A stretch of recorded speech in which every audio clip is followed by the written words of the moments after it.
جو صدر کا جو آفس ہے، اس کو یہ جو استثناء ہے یہ پہلی بار دیا گیا ہے؟ یہ تو اس سے پہلے بھی تھا، اور یہ پہلے جو ہے وہ اس ٹینیور تک تھا کہ جب تک وہ آفس میں ہوگا. اب اس میں جو ہے اس کو ایکسٹینڈ کیا گیا ہے، لیکن پاکستانی صدر، انڈین صدر، امریکن پریزیڈنٹ، برطانیہ کا بادشاہ، ہیڈ آف اسٹیٹ کہیں بھی ہوگا پوری دنیا میں، یعنی میرے ذہن میں اس وقت کوئی ایکسیپشن نہیں ہے، اس کو ہر قسم کی پروسیکیوشن سے استثناء حاصل ہے. امیونٹی اس کو کہا جاتا ہے، یعنی وہ اس کے خلاف آپ کسی قسم کی جو عدالتی کارروائی ہے، کوئی فوجداری کارروائی، کرمنل پروسیڈنگز، وہ نہیں ہو سکتی. یہ پوری دنیا میں قانون ہے اور یہ اسی طرح ہے اور ہر قسم کے جرم کے لیے ہے. یعنی پاکستانی پریزیڈنٹ، انڈین پریزیڈنٹ، برطانیہ کا بادشاہ، یہ کسی کی جان بھی لیں گے، اتنا بڑا جرم کر دیں، تو بھی آپ ان کو عدالت نہیں لے کے جا سکتے، آپ ان کے خلاف پروسیکیوشن شروع نہیں کر سکتے. امریکہ میں تھوڑا ابہام ہے کیونکہ وہاں کی سپریم کورٹ نے اس بارے میں کوئی فیصلہ نہیں دیا کہ اگر صدر کوئی سیریس کرائم کرے گا تو کیا ہوگا، لیکن وہاں پر جو ڈومیننٹ اوپینین ہے وہ یہی ہے کہ صدر کے خلاف کارروائی نہیں کی جائے گی، اور اس پر اس کی ایک منطقی وجہ ہے، لاجیکل وجہ ہے، جو ابھی تھوڑی دیر میں دیکھتے ہیں. یہاں پر جو پرابلم آ رہا ہے، جو رانا ثناء اللہ صاحب جو کہ اس وقت شاید کوئی ایڈوائزر، اسپیشل اسسٹنٹ ہے on political affairs, prime minister of Pakistan کے لیے، وہ یہ کہہ رہے ہیں کہ یہ کوئی انہونی بات نہیں ہے کہ آپ نے یہ استثناء تو پہلے سے موجود تھا، جو کہ میں نے آپ کو بتایا موجود ہے. پاکستانی صدر اس ترمیم سے پہلے بھی اگر وہ آفس میں رہتے ہوئے جتنا مرضی بڑا جرم کرے، اس کو پروسیکیوٹ آپ نہیں کر سکتے تھے. رانا ثناء اللہ صاحب کہہ رہے ہیں کہ اس کو ہم نے، یہ کوئی اتنی بڑی بات نہیں ہے اگر ہم نے اس کو صرف اتنا کیا ہے کہ ایکسٹینڈ کیا ہے فار لائف. اب پرابلم یہ ہے، یہ آرٹیکل 248 یہ امینڈمنٹ کا ٹیکسٹ ہے. اوریجنل جو ورڈنگز تھی، no criminal proceedings whatsoever shall be initiated اور continued against the president for his life کے الفاظ اب اس میں آ گئے ہیں جو پہلے نہیں تھے. اور یہی جو امیونٹی ہے، یہی جو استثناء ہے، یہ اس وقت فیلڈ مارشل صاحب کو بھی دے دیا گیا، عاصم منیر صاحب کو، اور وہ اس طرح کے آرٹیکل 243 میں انہوں نے 2 کلازز شامل کر دیے ہیں. اس میں ایک نیشنل ہیروز کی کیٹیگری بنائی گئی ہے، تو اس وقت تو صرف فیلڈ مارشل صاحب ہیں نیشنل ہیرو، لیکن فیوچر میں field marshal, martial of the air force and admiral of the flat, یہ سب بن سکتے ہیں. ان کو بھی یہ استثناء اس لیے شامل ہیں کہ 248 جو پریزیڈنٹ کی بات کرتا ہے، اپلیکیبل کر دیا گیا ہے فیلڈ مارشل کے لیے اور martial of the air force اور ایڈمرل آف دی فلیٹ کے لیے. یہ جو استثناء آپ نے دے دیا، یہ برطانیہ کے بادشاہ سے بھی مضبوط استثناء ہے. یعنی برطانیہ کا بادشاہ کنگ چارلز، اس وقت کنگ چارلز ہے جو کہ یو کے کا اور 14 کامن ویلتھ ریمز ہیں ان کا بادشاہ ہے. اس کے متعلق یہی کہا جاتا ہے کہ اگر وہ کسی کی جان بھی لے لے تو اس کو آپ پروسیکیوٹ نہیں کر سکتے، لیکن اس پر اس کا علاج کیا ہوگا، تو ان کے پاس علاج بہت سادہ سا موجود ہے. اگر اس قسم کی کوئی حرکت بادشاہ کرتا ہے، یعنی اس سے کوئی جرم ہو جاتا ہے، اس پہ کوئی بہت بڑا الزام آ جائے، اس پہ بہت زیادہ پبلک پریشر ہو کہ اس پہ مقدمہ چلانا چاہیے، تو آپ کے پاس یہ حل موجود ہے وہاں پر کہ وہاں کی جو پارلیمنٹ ہے وہ بہرحال سوورن ہے، وہ سمپل میجورٹی یعنی 51% آف دا ووٹ ان کو چاہیے. ظاہر وہ ہر حکومت کے پاس ہوتا ہے، تبھی وہ حکومت بنتی ہے. سمپل میجورٹی سے وہ ایک قانون پاس کریں گے کہ یہ جو بادشاہ ہیں یہ اب بادشاہ نہیں رہے، اور جب بادشاہ نہیں رہے تو پھر ان کو پروسیکیوٹ کیا جا سکے گا.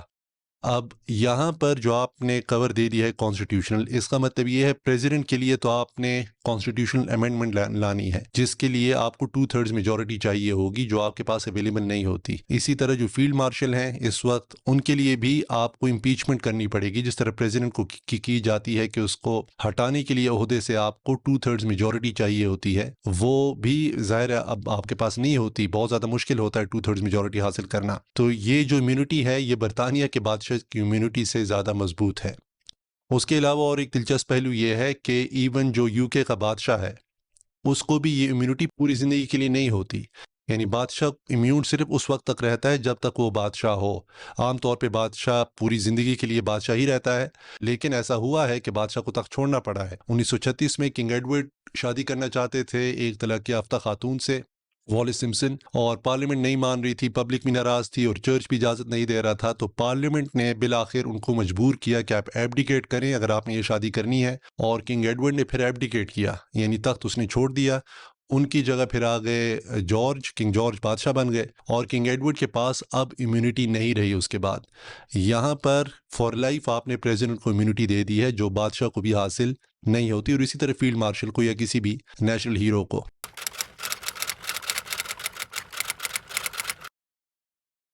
کہ عثمانی صاحب کی اسٹیٹمنٹ آئی تھی، آپ کو نظر آ رہی ہے، وہ فرما رہے ہیں کہ کوئی بھی شخص کسی عہدے پر بھی نہ ہو وہ یہ امیونٹی نہیں لے سکتا، یہاں تک کہ جو پہلے سے امیونٹی پریزیڈنٹ کو دی گئی تھی اس کو بھی انہوں نے غیر اسلامی قرار دیا ہے۔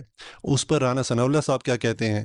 معاملہ یہ ہے کہ اب مفتی صاحب کو میرا خیال ہے کہ انہوں نے شاید اس کو نہ تو پوری طرح سے دیکھا ہے، نہ انہیں کانسٹیٹیوشنل جو ہے وہ جو معاملات ہیں وہ اس کے فیڈرل شریعت کورٹ کے جج رہے ہیں۔ جی فیڈرل شریعت کورٹ کے وہ جج رہے ہیں نا، وہ فیڈرل کانسٹیٹیوشنل کورٹ کے جج نہیں رہے۔ معاملہ یہ رانا ثناء اللہ صاحب خود ظاہر ہے نہ فیڈرل شریعت کورٹ کے جج رہے ہیں نہ فیڈرل کانسٹیٹیوشن کورٹ کے جج رہے ہیں، وہ ایک پولیٹیشین ہے اور ان کو اپنی رائے دینے کا بہرحال پورا حق ہے۔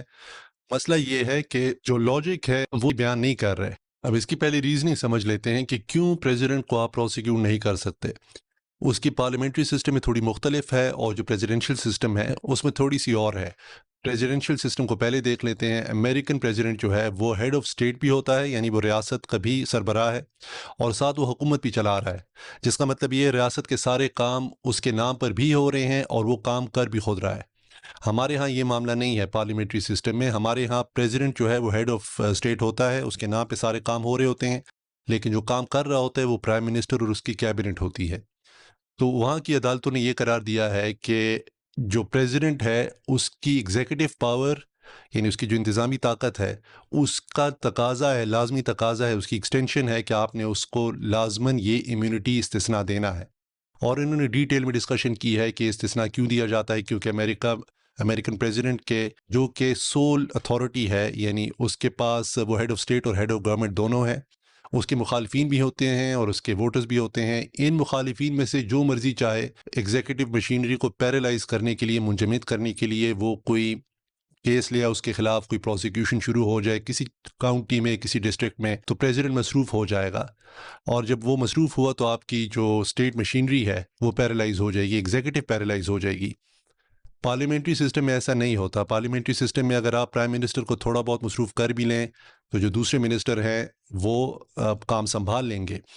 پرائم منسٹر ذہن میں رکھیں عام منسٹرز کی طرح ایک بالآخر منسٹر ہی ہوتا ہے، پریکٹیکلی اس کے پاس پاور زیادہ ہوتی ہے لیکن آفیشیلی وہ ایک منسٹرز میں سے منسٹر ہے، اسی لیے اس کو فرسٹ امنگ ایکولز کہا جاتا ہے پرائم منسٹر میں، کہ سب برابر ہیں۔ یہ صرف یہ ہے کہ یہ پہلے ہیں ان سے۔ تو امریکن پریزیڈنٹ کے لیے جو ریشنال ہے، جو منطق ہے، وہ یہ ہے کہ آپ ایگزیکٹو کو پیرالائز نہیں ہونے دیں گے، لیکن پریکٹیکل مسئلہ بہرحال موجود ہوتا ہے۔ اگر پریزیڈنٹ واقعی کوئی جرم کر دے تو آپ کیا کریں گے؟ تو اس پر بھی ڈسکشن ہوئی ہے، اور اس پر جو ڈومیننٹ اوپینین ہے وہ ادھر یہی ہے کہ پریزیڈنٹ کسی کی جان بھی لے لے تو آپ پہلے اس کو امپیچ کریں گے۔ تو کانگریس جو ہماری پارلیمنٹ کے برابر ہے امریکہ میں، وہ کچھ گھنٹے کے اندر امپیچمنٹ لا کر اس کو فارغ کر سکتی ہے پریزیڈنسی سے۔ ایک مرتبہ وہ اس عہدے سے ہٹ جائے، اب آپ اس کو پروسیکیوٹ کر سکتے ہیں۔ ظاہر ہے اگر ان کے پاس اسٹرینتھ نہ ہو کانگریس میں اس کو امپیچ کرنے کی، اگر امپیچمنٹ کامیاب نہ ہو، امپیچمنٹ کا مطلب یہ ہوتا ہے کہ آپ اس کے خلاف کوئی الزام لاتے ہیں، ادھر جو ہاؤس آف ریپرزینٹیٹیو ہے ہماری نیشنل اسمبلی کے برابر ہے، اس میں الزام لایا جاتا ہے، اور اگر وہ قرارداد منظور ہو جاتی ہے پھر سینٹ اس پر مقدمہ چلاتی ہے۔ اگر مقدمے میں اس کو مجرم قرار دیا جائے تو وہ پریزیڈنٹ نہیں رہتا، لیکن اس کے لیے آپ کو بھاری اکثریت چاہیے ہوتی ہے۔ اگر وہ نہ ہو پھر کیا ہوگا؟ تو پھر، اور یہ سمجھنے والی بات ہے، پھر آپ کے پاس بہرحال جو اس کی جو مدت ہے، ٹرم ہے امریکہ میں وہ 4 سال ہے، اس کا سیف گارڈ موجود ہے، یعنی امپیچ نہیں کر سکے اور اس نے اتنا بڑا جرم کیا ہوا ہے، یعنی پبلک پریشر اتنا ہوگا کہ آپ لازماً امپیچ کریں گے۔ لیکن اگر کوئی عجوبہ ہو جائے تو جتنا اس کی ڈیپوزیشنز ہیں اور پریلیمنری مواد ہے وہ سب آپ جمع کر کے اس کو سیل کر دیں گے، اس کا سیف گارڈ موجود ہے۔ 4 سال ختم ہوتی ہی جب وہ پریزیڈنٹ نہ رہے آپ اس کو پروسیکیوٹ کریں گے۔ جب آپ نے فار لائف ایکسٹینشن دے دی تو آپ نے وہ جو سیف گارڈ ہے وہ ختم کر دیا، اسی لیے اس کی کسی قسم کی کوئی لاجک نہیں بنتی کہ فار لائف آپ ایکسٹینشن کیوں دیں گے۔ پارلیمنٹری سسٹم میں کیوں دی جاتی ہے؟ ہمارے ہاں ہیڈ آف اسٹیٹ جو ہے وہ پریزیڈنٹ ہوتا ہے، جس کا مطلب اسٹیٹ کے سارے کام اس کے نام پر ہو رہے ہوتے ہیں، اور اسٹیٹ کی کنٹینیوٹی کو، تسلسل کو وہ ریپرزینٹ کر رہا ہوتا ہے۔ یعنی جو ریاست ہے ظاہر ہے وہ جگہ پہ رہتی ہے، حکومتیں نیچے آتی جاتی رہتی ہیں، پرائم منسٹر کسی بھی وقت ہٹ سکتا ہے، پریزیڈنٹ اپنی ٹرم پوری کرے گا، تو اسٹیٹ کی کنٹینیوٹی کو وہ ریپرزینٹ کرتا ہے۔ اس کے علاوہ یونین کا ریپرزینٹیٹیو بھی ہوتا ہے، یونین کو ریپرزینٹ کر رہا ہوتا ہے اسٹیٹ کی، تو اس کے آفس کی ڈگنیٹی بھی اور اس کی رسپیکٹ بھی، سب کو مل کر یہ تقاضا وہ بناتے ہیں کہ آپ پریزیڈنٹ کے خلاف پروسیکیوشن نہیں لائیں گے۔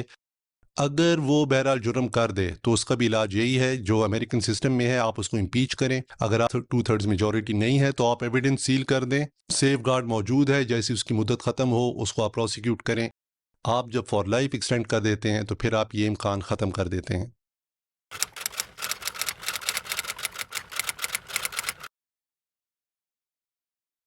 پوری دنیا میں مسلمان ممالک بھی اس میں شامل ہیں اور جمہوری ملک بھی شامل ہیں. اس میں جو آئینی آفسز ہیں یا اس قوم کے جو ہیروز ہیں ان کے لیے اس قسم کی میرے علم میں کوئی ایسا آئین نہیں ہے، کوئی قانون نہیں ہے کسی بھی ملک میں جہاں پر کسی نیشنل ہیرو کو فار لائف امیونٹی دی گئی ہو. تو اگر کسی دوست کے علم میں ہے تو آپ کامنٹس پہ میرے ساتھ شیئر کریں. یعنی ڈکٹیٹرز ڈیفینیٹلی گزرے ہیں جن کو امیونٹی بھی دی گئی ہے، انہوں نے خود اپنے آپ کو دی ہے. ایک ایگزامپل جو ذہن میں آتی ہے وہ پینوشے کی ہے، جنرل پینوشے جو چیلی کے ڈکٹیٹر تھے اور ان کو امیونٹی دی گئی فار لائف. وہ امیونٹی بھی اس قسم کی امیونٹی نہیں تھی. چلی میں سسٹم یہ ہے کہ عدالتیں کیس ٹو کیس بیسس پر وہ ایگزامن کر سکتی ہیں کہ کوئی سیریس اگر کوئی کرائم ہوا ہے تو وہ امیونٹی وہ ہٹا سکتے ہیں. انفیکٹ چلی کے کیس میں اسی طرح کیا گیا، یہ امیونٹی ہٹا دی گئی اور ان پر مقدمات بھی شروع کر دیے گئے جو کہ جس دوران پھر وہ دنیا سے چلے گئے.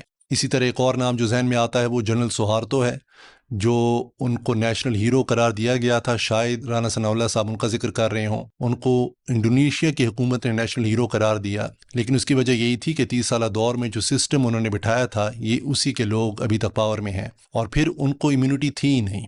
ان کے خلاف مقدمات اس لیے نہیں ہو سکے کہ وہ مقدمات ان کے فالوورز سپورٹرز نے جو ابھی طاقت میں ہے ادھر وہ چلنے نہیں دیے. اور اس کے علاوہ بھی اگر یہ امیونٹی ہوتی بھی، جو کہ ہے نہیں، اگر ہوتی بھی تو سوہارتو ظاہر ہے کہ ہمارے لیے کسی قسم کی انسپریشن نہیں بن سکتے.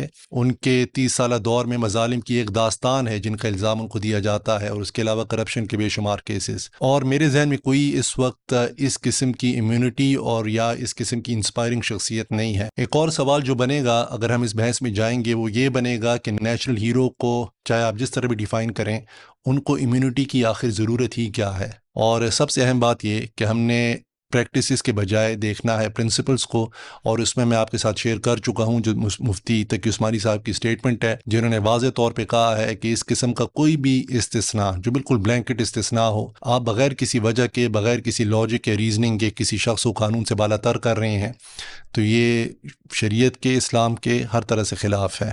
تقی عثمانی صاحب نے آرمی چیف یا فیلڈ مارشل یا کسی اور پہ اعتراض نہیں کیا. وہ کہہ رہے ہیں صدر مملکت، ہاں جی صدر تو مملکت یہ کو تاحیات صدر مملکت استثناء جو بہت عجیب بات کی ہے حامد میر صاحب نے، اور مجھے نہیں پتہ انہوں نے کیوں اس قسم کا کامنٹ دیا ہے کہ مفتی تقی عثمانی صاحب نے فیلڈ مارشل یا کسی نیشنل ہیرو پہ اعتراض نہیں کیا، صرف صدر پہ کیا ہے. یہ تقی عثمانی صاحب کی سٹیٹمنٹ ہے، اس میں واضح طور پہ وہ کسی کو استثناء نہیں دے رہے. وہ کہہ رہے ہیں کوئی شخص جس مرضی عہدے پہ ہو اس کو یہ استثناء دینا یہ شریعت کے خلاف ہوگا.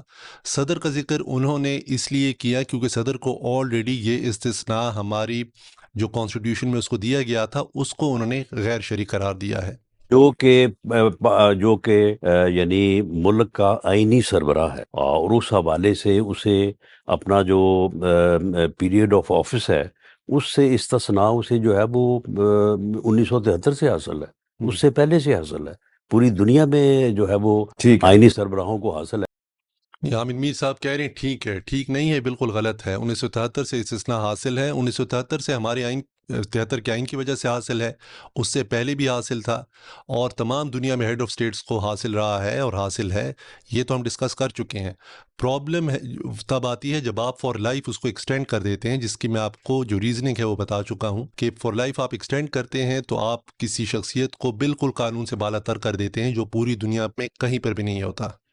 اگر آپ نے کوئی ایسا کام کیا جو آپ کا شعبہ ہے یا جو آپ کی جورسڈکشن ہے یا طاقت ہے، اگر آپ پریزیڈنٹ ہیں اور آپ نے پریزیڈنٹ کے طور پہ کوئی ایسا ایکشن لیا تو آپ کے خلاف ایکشن نہیں ہو سکتا. یہ بالکل صحیح ہے. آپ اپنے دائرۂ اختیار میں اگر آپ کوئی کام کرتے ہیں تو اس کے خلاف آپ کے خلاف کارروائی نہیں ہو سکتی، اور آئین یہ کہتا ہے. بلکہ یہ تو سول سرونٹس کے اوپر بھی یہی لاگو ہے. اگر آپ سیکٹری ہیں اور آپ بہت سارے کاروبار کر رہے ہیں تو آپ کے خلاف کوئی ایکشن نہیں لیا جا سکتا جو آپ اپنی جائز پاورز ایکسرسائز کر رہے ہیں. یہ علی ظفر صاحب تو ٹاپ کانسٹیٹیوشنل لائر ہیں. یہاں پر بہرحال انہوں نے یہ جو کمپیریزن کیا ہے یہ مناسب نہیں ہے. وہ کمپیئر کر رہے ہیں جو سول سرونٹس ہیں یعنی حکومتی حکام جو ہیں ان کا کمپیریزن کر رہے ہیں جو پریزیڈنٹ کو امیونٹی دی گئی ہے اس کے ساتھ, جو کہ درست کمپیریزن بالکل نہیں ہے. کوئی کمپیریزن نہیں ہے. جو پریزیڈنٹ کو امیونٹی دی جاتی ہے پاکستانی کانسٹیٹیوشن میں بھی اور پوری دنیا میں, اس کو ایبسولوٹ امیونٹی کہا جاتا ہے for the term of his office, جب تک وہ آفس میں ہے.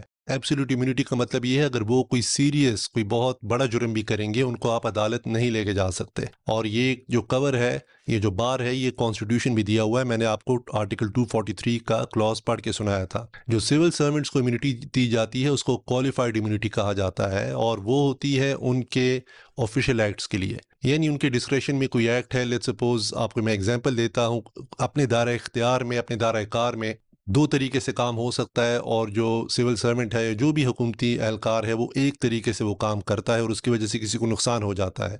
تو چونکہ وہ اپنی ڈسکریشن کے انڈر تھا, چونکہ وہ اپنی آفیشیل ڈیوٹیز کے ایمبٹ کے اندر کام کر رہا تھا, اس کو آپ عدالت نہیں لے کے جا سکتے. اس کے علاوہ کچھ اور پروٹیکشنز بھی موجود ہیں کہ آپ اگر اس کو پروسیکیوٹ کریں گے تو آپ کو پہلے حکومت سے اجازت لینی پڑے گی وغیرہ. لیکن اس کا کمپیریزن پریزیڈنٹ کی بالکل بلینکٹ امیونٹی ایبسولوٹ امیونٹی کے ساتھ نہیں ہے, جو اس کو آفس میں جب تک وہ رہتا ہے تب تک اس کو حاصل ہوتی ہے. تو یہ علی ظفر صاحب جو ہیں یہ جلدی میں یہ کمپیریزن کر گئے. لیکن یہ کسی دنیا میں نہیں ہے کہ اگر آپ قتل کر دیتے ہیں اور آپ کہتے ہیں کہ میں پریزیڈنٹ ہوں, میں قتل کر رہا ہوں کسی کو, تو میرے خلاف کوئی ایکشن نہیں لیا جا سکتا. یہ ہر آئین, ہر سول لا, ہر پرنسپل اور اسلام کے پرنسپلز کے خلاف بھی ہے. اسلام کے پرنسپلز کے خلاف کے بارے میں وہ اسٹیٹمنٹ ہم پڑھ چکے ہیں تقی عثمانی صاحب کی, اور اس میں انہوں نے جو آلریڈی استثناء دیا ہوا ہے اس کو بھی غلط قرار دیا ہے. اور ظاہر ہم علماء کو ڈیفر کریں گے, شریعت کے معاملے میں جو کچھ علماء کہیں گے ان کے کنسنسس کو ہم مانیں گے, لیکن شاید یہ ریزننگ ان کو سمجھا دی جائے کہ آپ ادھر یہ نہیں کر رہے کہ پریزیڈنٹ کو قانون سے بالا تر قرار دے رہے ہیں, بس اتنا ہو رہا ہے کہ پروسیکیوشن کو آپ ڈیلے کر رہے ہیں, مواد آپ نے جمع کر کے, جو مواد ان کے خلاف ہے وہ آپ نے جمع کر کے سیل کر کے رکھا ہوا ہے, جیسی وہ اس کی جو ٹرم ہے وہ ختم ہوگی تو اس کو آپ پروسیکیوٹ کر سکیں گے. اگر اس سے پہلے آپ نے کرنا ہے تو آپ امپیچ کریں, اس کو صدر کے عہدے سے ہٹائیں, کیونکہ اگر آپ ایسا نہیں کریں گے تو پریکٹیکل مسائل پیدا ہو رہے ہیں. اگر یہ ریزننگ بتا دی جائے تو شاید اس بارے میں جو ان کی رائے ہے وہ تبدیل ہو جائے. بہرحال فار لائف جو ایکسٹینڈ کی گئی امیونٹی, یہ تو بالکل ظاہر ہے کہ علماء بھی یہی کہیں گے, اور ہمیں بھی اتنی سمجھ تو آتی ہے کہ آپ برابری کا اصول ہے, کوئی شخص یعنی سب لوگ برابر ہیں, سب شہری برابر ہیں, اور ویسے بھی کوئی شخص قانون سے بالا تر نہیں ہے. اگر اس نے کوئی جرم کیا ہے چاہے وہ کسی عہدے پر بھی ہو, اس کو اس کی سزا ملنی چاہیے.